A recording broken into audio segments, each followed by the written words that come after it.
Hello guys, welcome back to my channel. बहुत दिन हो गया मैंने कोई वीडियो पोस्ट नहीं करी। इस वीडियो में मैं सप्लाई और डिमांड के बारे में अच्छे से डिस्कस करूंगा, जो कि हर कोई समझ सके और अच्छे से ट्रेड कर सके।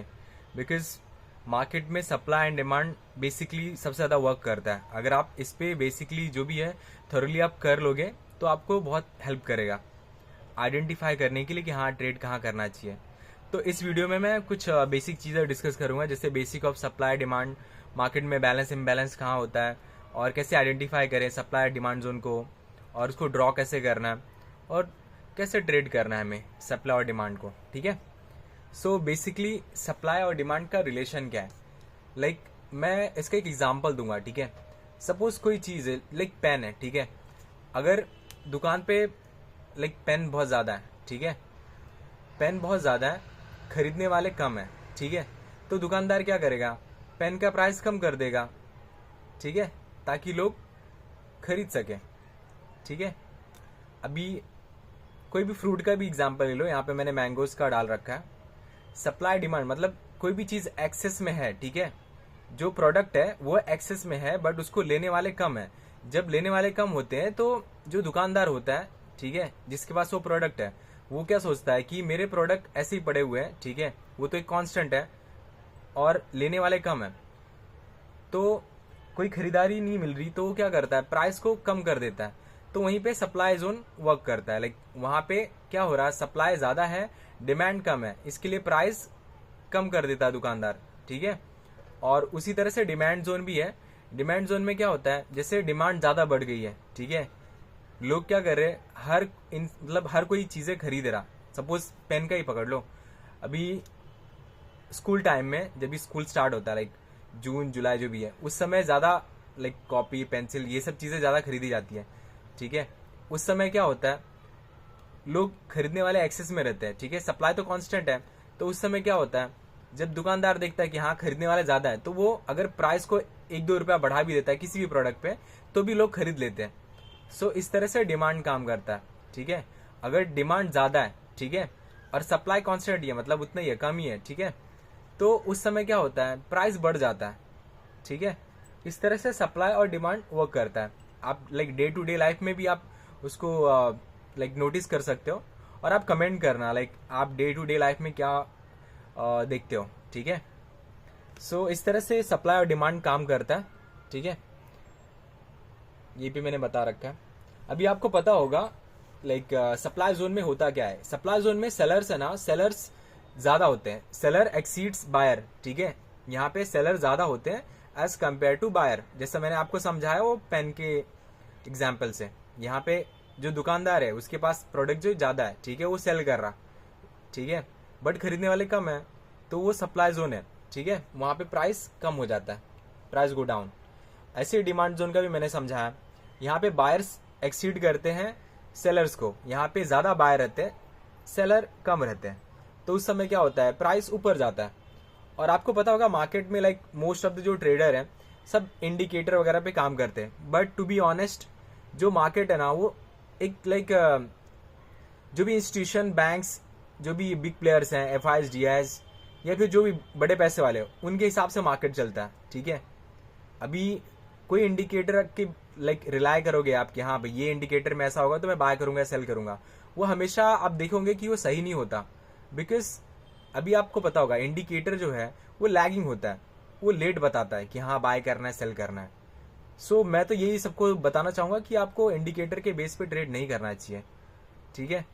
सेंटीमेंट में भी नहीं ट्रेड करना चाहिए। जैसे कोई ट्रेंड चल रहा, अब चल रहा, आप उसी में कोई प्राइस है, सपोज 50 से 110 चला गया, आप 110 पे भी खरीदने को सोच रहे हो कि भाई ये तो अब ट्रेंड चल रहा। जो चीज आपको 50 में अच्छी नहीं लग रही थी वो 110 पे कैसे अच्छी लग रही, जरा सोच के देखो। ठीक है। मैंने यहाँ पे डिस्कस किया बैलेंस इम्बैलेंस क्या होता है। जैसे कोई मार्केट पर्टिकुलर जोन से ऊपर जाता है, फिर वहीं से रिटर्न होता है, ऊपर जा गया फिर नीचे आ गया, उस जोन को कवर कर लिया। जैसे कि मैं यहाँ पे डिस्कस किया मैंने, आप देख सकते हो बैलेंस जो एरिया है वहां पे मार्केट ऊपर गया फिर नीचे आ गया। और इम्बैलेंस क्या होता है, वहां पे मार्केट अचानक से एक हाई मोमेंटम आ गया, ठीक है, मोमेंटम आ गया, उसके वजह से प्राइस बढ़ गया या फिर गिर गया। तो इस तरह से बैलेंस इम्बैलेंस होता है। बैलेंस एरिया जो रहता है वहां पे बाइंग इक्वल टू सेलिंग, मतलब बाइंग और सेलिंग का सेम रहता है, ठीक है, अमाउंट। तो वहां पे सप्लाई इक्वल टू डिमांड हो जाता है। और इम्बैलेंस एरिया में जैसे मैंने आपको बताया, प्राइस ड्रॉप और rise very quickly with momentum, momentum के साथ प्राइस ऊपर या नीचे जाता है, ठीक है। तो दो टाइप के स्ट्रक्चर होते हैं, ठीक है। एक होता है रिवर्सल स्ट्रक्चर और दूसरा होता है कंटिन्यूएशन सप्लाई और डिमांड में, ठीक है। रिवर्सल में क्या होता है, drop base rally. Drop base rally मतलब क्या, कोई डाउन ट्रेंड चल रहा था, ठीक है, डाउन ट्रेंड चल रहा था, वहां पे एक सपोर्ट मिला, ठीक है, बेस मिला, वहां से मार्केट उठ गया। तो पहले मार्केट गिरा, फिर एक बेस बनाया, मतलब सपोर्ट बनाया और फिर ऊपर की तरफ चला गया, तो उसको क्या बोलते हैं, ड्रॉप बेस रैली, ठीक है। ये रिवर्सल पैटर्न पे काम करता है, लाइक सपोर्ट के यहाँ पे या फिर रेजिस्टेंस के यहाँ पे। जैसे ये मार्केट नीचे गिरा था तो ऊपर जाने लगेगा, और कोई मार्केट लाइक ऊपर जा रहा था तो वो नीचे गिरने लगेगा। तो ये रिवर्सल में ये फर्स्ट हुआ था ड्रॉप बेस रैली, ठीक है। और सेकंड में रैली बेस ड्रॉप क्या है, जिससे आपको मैंने बताया मार्केट ऊपर चल रहा था, ठीक है, कहीं पे रेजिस्टेंस पकड़ा, रेजिस्टेंस से फिर से नीचे आने लगा मार्केट, तो उसको हम रैली बेस ड्रॉप बोलते हैं, ठीक है। और कंटिन्यूएशन में क्या होता है, कंटिन्यूएशन में भी दो टाइप है, ड्रॉप बेस रैली और रैली बेस रैली। अब ड्रॉप बेस ड्रॉप में क्या होता है, लाइक ये कंटिन्यूएशन पैटर्न है, मतलब जो ट्रेंड चल रहा है वही ट्रेंड में मार्केट कंटिन्यू करेगा, लाइक एक पॉज लेगा, बट पॉज के बाद फिर से उसी ही डायरेक्शन में जाएगा। जिससे आप देख सकते हैं जब मार्केट गिरता है ड्रॉप बेस ड्रॉप में, जहां पे भी अनफिल्ड ऑर्डर रहते हैं वहां पे मार्केट लाइक थोड़ा सा रुक के फिर से सेम डायरेक्शन में चला जाता है। जैसे यहाँ पे आप देख रहे हो फर्स्ट ड्रॉप बेस ड्रॉप में मार्केट लाइक गिर रहा था, एक जगह पे रुका, ठीक है, फिर से वहां पे लाइक रिटेस्ट करके, जैसे जो भी वहां पे ऑर्डर फिल नहीं हुए रहते हैं वो फिल करके फिर से नीचे गिरने लगा, तो उसको ड्रॉप बेस ड्रॉप बोलते हैं। वैसी रैली बेस रैली भी है, जैसे मार्केट अप ट्रेंड में चल रहा, ठीक है, ऊपर जा रहा मार्केट, और फिर एक पॉज ले रहा जहां पे ऑर्डर है, ऑर्डर को अब्सॉर्ब करेगा, लाइक जिसके ऑर्डर वहां पे बचे रहते हैं उनको रिटेस्ट करके, ठीक है, फिर से ऊपर ही जाएगा, मतलब सेम डायरेक्शन में, इसीलिए इसको कंटिन्यूएशन पैटर्न बोलते हैं। कंटिन्यूएशन में भी दो टाइप है जैसा आपने देखा। और आइडेंटिफाई कैसे करते हैं हम सप्लाई और डिमांड को, लाइक ये जोन्स कैसे होते हैं, तो जो करंट मार्केट प्राइस लेवल रहता है ना, उसको पहले हम एक मार्क कर लेंगे। मैं आपको इसको चार्ट में अच्छी तरह से बताऊंगा, फिलहाल तो मैं ये जो भी मैंने वीडियोस पे बना रखा है ये आप इसको अच्छे से देखिए, आप नोट डाउन कर लीजिए। Identify the current market price value, ठीक है। फिर आपको फाइंड करना है ईआरसी कैंडल। ईआरसी कैंडल क्या होते हैं, एक्सटेंडेड रेंज कैंडल, लाइक इनकी बॉडी बहुत बड़ी बड़ी होती है, या फिर इनको वीक होता है, लाइक बहुत छोटा, मीडियम भी नहीं बोलूंगा, बहुत छोटा वीक रहेगा, नहीं तो नहीं रहेगा, ठीक है। अभी मैं आपको मार्केट में लाइव में दिखाने वाला हूँ। सो ईआरसी कैंडल्स हमें फाइंड करने, और थर्ड हमें find origin of the move, like वो जो भी मार्केट जिस तरफ जा रहा वो कहाँ से गिरना या बढ़ना स्टार्ट हुआ, ठीक है। और हम ड्रॉ कैसे करते हैं उसको भी मैं समझा देता हूँ। लाइक आपको पता होगा सप्लाई और डिमांड जोन को ड्रॉ करने के लिए बहुत सारे लोग कंफ्यूज होते हैं, तो ये तो मैं एकदम डीप में नहीं समझाऊंगा। डिजिटल लाइन, प्रॉक्सिमल लाइन जो भी होता है, डिजिटल लाइन जैसे सप्लाई जोन है, ठीक है, सप्लाई जोन के ऊपर एक हम जो लाइन ड्रॉ करते हैं वो डिजिटल लाइन है, ठीक है, और उसके सप्लाई जोन की जो नीचे हम ड्रॉ करते हैं वो प्रॉक्सिमल लाइन है, ठीक है। और ऐसे डिमांड में उल्टा रहता है, प्रॉक्सिमल लाइन जो रहता है वो ऊपर की तरफ रहता है और डिजिटल नीचे की तरफ, ठीक है। इसको आपको ज्यादा समझने की जरूरत नहीं है, मैं भी ड्रॉ करूंगा उस समय आपको वो देख लेना, ठीक है। तो जो बेस रहता है, लाइक जहां से मार्केट ऊपर की तरफ जाता है या फिर नीचे की तरफ, तो उसमें क्या क्या रहता है, उसमें हमें क्या क्या लाइक फॉलो करना है कि हाँ ये चीज रहनी चाहिए और क्या नहीं रहनी चाहिए। सो जो गुड बेस रहता है, लाइक जहां से मार्केट रिवर्स होता है या फिर कंटिन्यू होता है, वहां पे लेस देन 6 कैंडल्स रहने चाहिए, मतलब जितना कम बेस पे कैंडल रहेंगे उतना अच्छा वो सप्लाई या डिमांड जोन रहेगा, ठीक है। और जो कैंडल की बॉडी है इज लेस देन और equal to 50% of the candle range. जैसे कि मैंने आपको बताया कि ईआरसी कैंडल्स रहने चाहिए, जो प्रीवियस कैंडल रहती है उससे बड़ी बड़ी कैंडल बननी चाहिए, लाइक 50% और मोर, ठीक है, sorry less. So price has to leave the base with at least 2 ERC candle. जैसे मैं आपको बताया कि जो बेस रहता है जहां से भी रिवर्सल होता है या कंटिन्यू होता है वहां से लाइक एटलीस्ट 2 ईआरसी कैंडल रहने चाहिए, तो एक वो प्रॉपर सप्लाई या डिमांड जोन होता है, ठीक है। और एक गुड बेस को जहां से लाइक प्राइस चेंज होता है नीचे की तरफ या ऊपर की तरफ, वहां पे लाइक मोर देन 6 कैंडल नहीं रहने चाहिए, वहां पे सिर्फ डोजी कैंडल नहीं रहने चाहिए, ठीक है। और ऐसे भी कैंडल नहीं रहनी चाहिए जिसको बहुत बड़ी बड़ी वीक है, ठीक है, बेस में। तो इसमें हम ड्रॉ कैसे करते हैं देख लो आप। कंजर्वेटिव मेथड है wick high to lowest body in the base. Second है हाई रिस्क मेथड जो कि हाई विक और लो विक पे रहता है, जो कि सबसे बड़ा एसएल रहता है। और लो रिस्क मेथड क्या होता है, highest wick of the base to highest body in the base, ठीक है। अभी मैं ये सब चीजें आपको ग्राफ में लाइक चार्ट में अच्छी तरह से समझाने वाला हूँ, ठीक है। एक सेकेंड।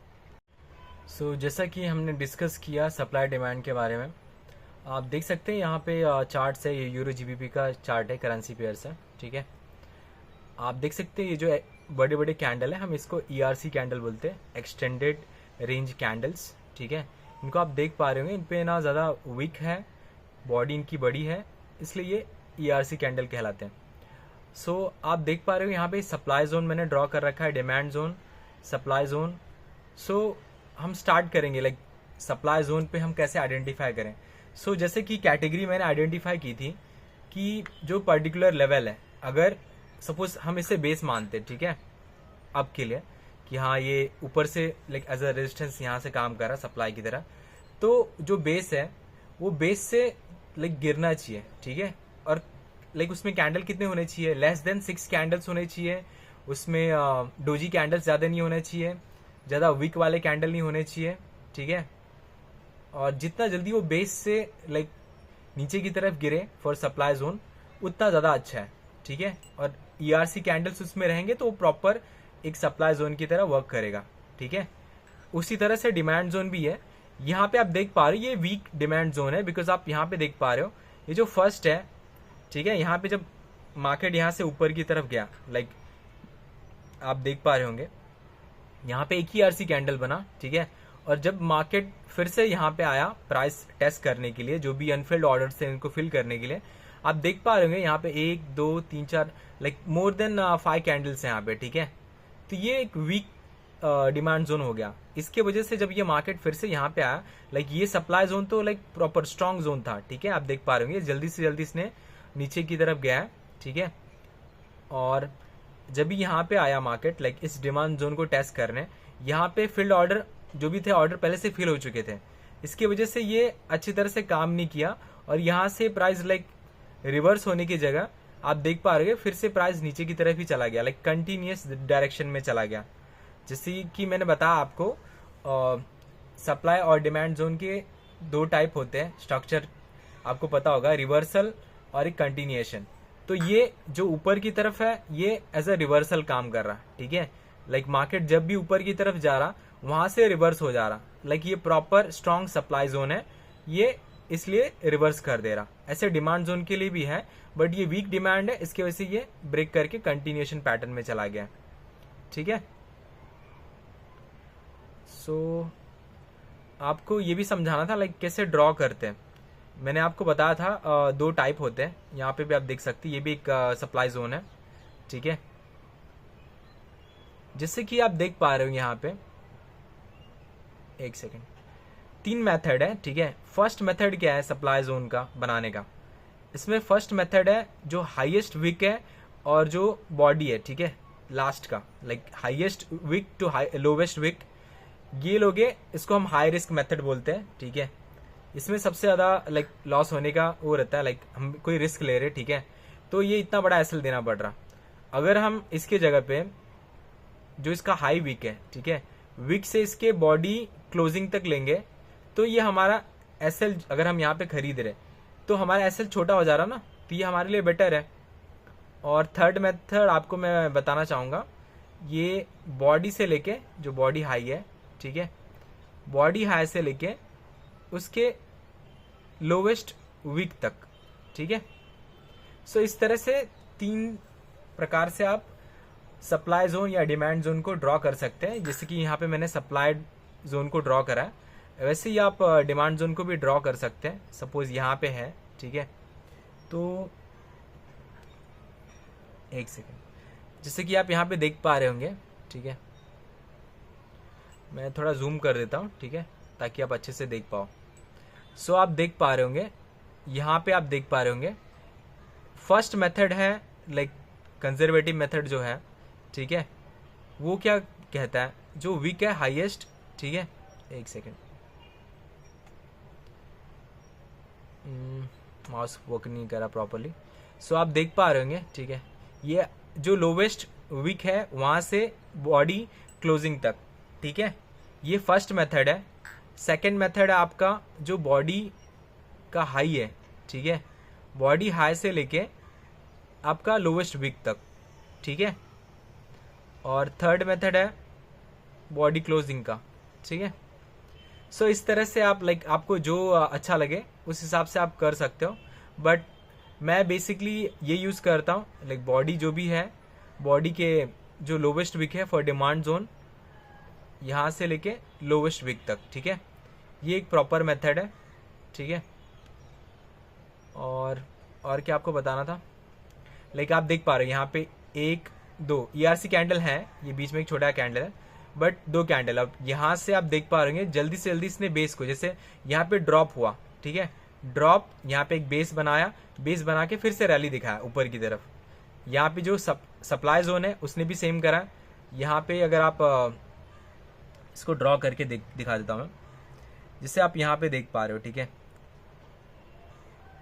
ठीक है, जैसे ये है, ये भी सप्लाई जोन में आप देख पा रहे होंगे, जिससे ये रैली हुई, ठीक है, रैली होके एक बेस बनाया, ये बेस की तरह वर्क किया और ये फिर नीचे की तरफ आया। तो भी आप देख सकते हैं इसमें लेस देन 6 कैंडल है, तो ये भी एक प्रॉपर सप्लाई जोन है। तो जो सप्लाई जोन के लिए कंडीशन है उसको आपको फॉलो करना है, ठीक है, और मार्केट में इम्बैलेंसेस जो होते हैं वहीं पे आपको ट्रेड लेना है। आपको ये जो ऑर्डर ब्लॉक आप देख पा रहे होंगे, जो सप्लाई जोन मैंने बना रखा है, ये यहाँ पे क्या होता है, institution, banks, big player like FIs, DIs जो भी रहते हैं उनके ऑर्डर्स यहाँ पे लगे होते हैं। इसकी वजह से मार्केट में इम्बैलेंस आता है, ठीक है। बैलेंस क्या होता है मार्केट में, मार्केट जितना गिरा उतना ही बढ़ गया, जैसे यहाँ पे आप देख पा रहे हैं, यहाँ से गिरा मार्केट, फिर यहाँ तक कवर कर लिया। तो ये कैसा है, ये बैलेंस एरिया है, इतना ये प्रॉपर बैलेंस एरिया है, ठीक है। ये जो ऊपर की तरफ गया इसके रेजिस्टेंस को तोड़ के, ठीक है, ये इम्बैलेंस क्रिएट करा। तो आपको बिग प्लेयर्स के साथ ही ट्रेड करना है, ठीक है, और बैलेंस इम्बैलेंस को अच्छी तरह से समझो, और जो परफेक्ट कंडीशन है सप्लाई डिमांड के लिए उसको फॉलो करो, ठीक है। और ERC कैंडल्स मस्ट है, इन सब चीज़ को अच्छी तरह से आप एक बार गो थ्रू करो, ठीक है। आपको ये डेफिनेटली हेल्पफुल होगा, बिकॉज मेरे लिए तो हेल्पफुल रहा है ये। और सप्लाई डिमांड का मैंने अच्छे से बता दिया आपको। आपको कोई भी जानकारी चाहिए या फिर कोई भी आपको डाउट होगा, आप कमेंट कर सकते हो, मैं ट्राई करूंगा उस पर नई वीडियो बनाने के लिए। आपका जो भी डाउट होगा उसको क्लियर कर सकूंगा अगर मैं कमेंट में, तो ठीक है, अदरवाइज मैं वीडियो बना के क्लियर करूंगा, ठीक है। सो आपको अगर ये वीडियो अच्छी लगी तो आप लाइक सब्सक्राइब कर सकते हो मेरे चैनल को। और thank you so much for watching my video, thank you.